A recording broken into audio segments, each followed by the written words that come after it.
अर्थशास्त्र में अब अंतिम हिस्से में पहुंच चुके हैं, जो अपने खाद्य सुरक्षा वाला चैप्टर था। तो उसमें हमने पहले ये देखा था किस तरह की सरकार कार्यक्रम चला रही है। इसमें हम 2 पॉइंट और समझेंगे। एक तो बच्चों आपने शब्द सुना होगा सब्सिडी। सब्सिडी क्या होती है? एक वो भुगतान है जो सरकार करती है उत्पादकों को, ठीक है, ताकि उपभोक्ताओं तक जो उचित कीमत है, मतलब उपभोक्ता कीमत पर उपभोक्ताओं को वो चीज प्राप्त हो जाए, मतलब उत्पादकों को ऊंची कीमत ताकि वो अनुपूर्ति हो सके उसकी, और उपभोक्ताओं को कम कीमत पर वो चीज उपलब्ध हो सके। मतलब आधा जो है खर्चा वो सरकार वहन करती है, सरकार उठाती है, ठीक है। तो ये सब्सिडी जो सरकार के द्वारा दी जाती है ताकि कीमतों को स्थिर रखा सके या कीमतें ज्यादा ऊंची ना हो पाए, और जो देश के नागरिक है उनकी पहुंच हो, सामर्थ्य हो उस चीज को खरीदने के लिए। फिर सहकारी समितियों की बहुत बड़ी भूमिका है। सहकारी समितियां जो होती हैं, जैसे भारत में अपन देखें देश के दक्षिण पश्चिम भागों में बहुत ज्यादा इनकी भूमिका क्या है कि निर्धन परिवारों के लिए खाद्यान्न उपलब्ध कराती हैं, इसके लिए उचित मूल्य की दुकानें खोलती हैं। ये गैर सरकारी संगठन भी हो सकते हैं, सरकारी भी हो सकते हैं। तो बिक्री के लिए क्या करते हैं? कम कीमतों की दुकानें खोलती हैं। जैसे कि तमिलनाडु में जितने भी राशन की दुकानें हैं उसमें से जो है 94% जो दुकानें हैं वो सहकारी समितियों के द्वारा चलाई जा रही है, जहाँ पे उचित मूल्य पर लोगों को अनाज दिया जाता है।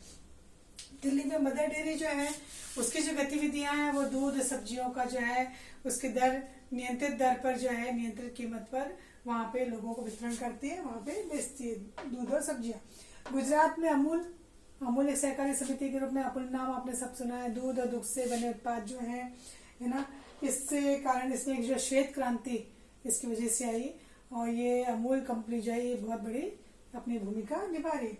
इसी प्रकार से महाराष्ट्र में भी जो एडीएस है वो भी इसके लिए बहुत सारे कार्यक्रम चला रहा है, जिसके अंतर्गत अनाज बैंकों की स्थापना की जा रही है। ये गैर सरकारी संगठन है। अनाज बैंक अनाजों को इकट्ठा करके फिर इसको उचित दर पे यहाँ पर भेजा जाता है। इसके अंतर्गत प्रशिक्षण क्षमता कार्यक्रम चलाए जा रहे हैं ताकि खाद्य सुरक्षा कार्यक्रम को जो है एक स्वीकृति मिल सकी है। तो सहकारी संगठनों की, जिसमें गैर भी हैं सरकारी भी हैं, इन संगठनों की बहुत बड़ी भूमिका रही, जिससे कि खाद्य सुरक्षा को क्या किया जा सके, सुनिश्चित किया जा सके। तो खाद्य सुरक्षा को सुनिश्चित कैसे किया जाएगा? अपन सवाल देखें कि भाई लोगों तक अनाज की पहुंच हो, कम कीमत पर लोगों को अनाज मिल सके, सभी को खाद्य की सुरक्षा मिल सके, इतनी कीमतें हो कि लोग पर्याप्त रूप से उसको खरीदने के सामर्थ्य रखते हो। इसके लिए सरकार क्या करती है? विभिन्न प्रकार की योजनाएं चलाती है। जो असुरक्षित वर्ग हैं उसमें निर्धन वर्ग आते हैं। अगर हम देखें खाद्य सुरक्षा से असुरक्षित वर्ग कौन है, तो हम कहेंगे जो बीपीएल श्रेणी के लोग हैं।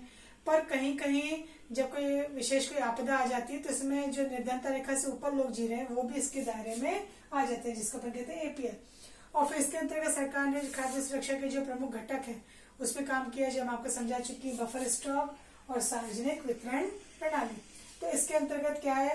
निर्धनता उन्मूलन कार्यक्रम भी सरकार जो है वो चला रही है। तो कुल मिलाकर के ये जो पूरा चैप्टर था बच्चों, ये बताने का प्रयास किया गया कि सरकार लोगों तक सबको अनाज पहुंच सके, इसके लिए क्या कोशिश करती है, क्या योजनाएं बनाती है, कैसे अनाज का वितरण होता है, कैसे पहचान की जाती है। जैसे हमने बात की थी कि जब यहाँ पर अंत्योदय अन्न योजना शुरू की गई तो शुरुआत में 1 करोड़ परिवार की पहचान की गई, फिर बाद में 2003 और 2004 में 50-50 लाख लोगों को और जोड़ा गया, पहचान की गई। तो बाद में 1 करोड़ से इनकी संख्या कितनी हो गई? 2 करोड़ हो गई।